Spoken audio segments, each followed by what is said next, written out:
ஆன்மோதய ஆசிரம் ஒரு பல வகையான மரங்களை கொண்டதாக, பல வகை பூச்செடிகளை கொண்டதாக, பல வகை மூலிகை செடிகளை கொண்டதாக இந்த இடம் அமைந்திருக்கின்றது.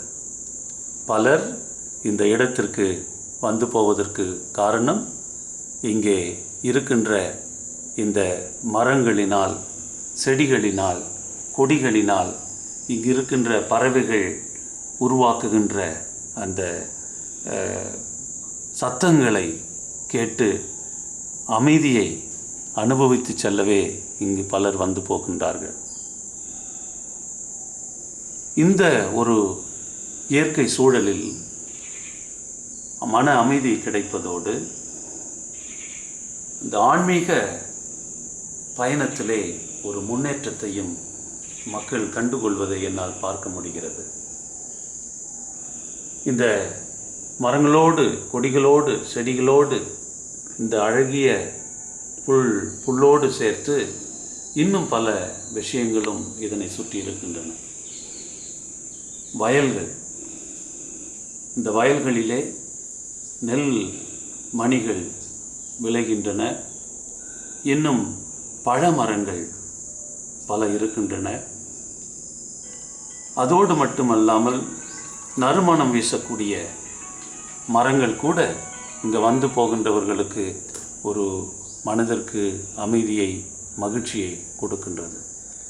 இத்தகைய ஒரு இயற்கை சூழல் தியானத்திற்கும் சரி, ஜபத்திற்கும் சரி, இன்னும் ஒரு இறை அனுபவத்திற்கு ஒரு ஏதுவான ஒரு சூழலாக அமைகின்றது. இயற்கையின் மேல் எல்லோருக்குமே ஒரு விதமான அன்பு வந்து விடுகிறது. இங்கு வந்து போகின்றவர்களும் சரி, அவரவர்கள் செல்லுகின்ற இடங்களிலே இப்படி செடிகளை நட வேண்டும், மரங்களை நட வேண்டும் என்று ஒரு ஆவலோடு திரும்பிச் செல்வதை எம்மால் பார்க்க முடிகின்றது. மூலிகைகளுக்காக பலர் இங்கே வருகிறார்கள். ஒரு மன அமைதிக்காக இந்த இடத்திற்கு பலர் வந்து போகின்றார்கள். எல்லாவற்றையும் விட ஒரு இயற்கை அனுபவம் இந்த இடத்திலே கிடைப்பதற்கான வாய்ப்புகள் அதிகம் என்று எண்ணி மக்கள் வந்து போகின்றார்கள். இத்தகைய ஒரு இடத்தைத்தான் இந்த ஆசிரமத்தை அமைக்க சுவாமி அமல்ராஜ் தெரிவு செய்திருக்கிறார். இங்கு நுழைகின்றவர்களே சொல்லுவார்கள், இறை பிரசன்னம் இங்கே அதிகமாகவே இருக்கின்றது என்று சொல்வார்கள். இந்த வந்து போகின்றவர்கள் சொல்லுவார்கள், மற்ற இடங்களை விட இங்கே வந்து நல்ல ஒரு தட்பவெட்ப சூழல் இருக்கின்றது என்று சொன்ன பலர் உண்டு. இந்த இயற்கையோடு கூட சேர்ந்து இங்கே பல வகையான பூச்சிகள், பல வகையான பறவைகள், பல வகையான ஊர்வனங்கள், பல வகையான மிருகங்கள் வாழ்கின்றன.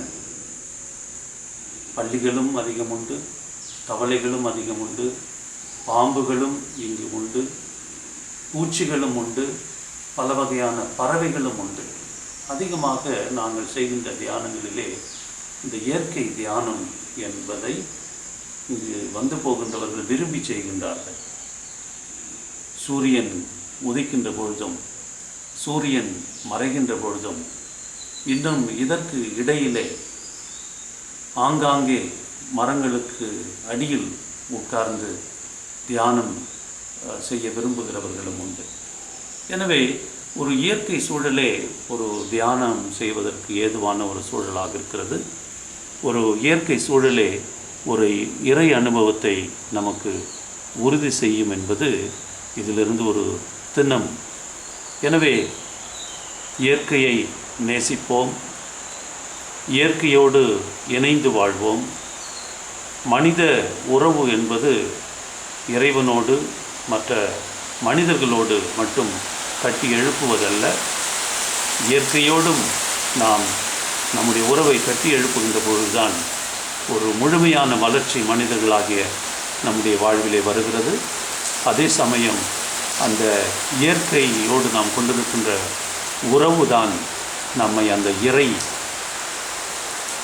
அனுபவத்தை தரும் அந்த இறைவனோடு சங்கமமாகிட நமக்கு உதவும். எனவே இந்த இயற்கை சூழலை நாம் எங்கெங்கெல்லாம் வாழ்கிறோமோ அங்கே உருவாக்கி இறைவனை அனுபவிப்போம். நாம் இந்த இறை உறவை வளர்வோம்.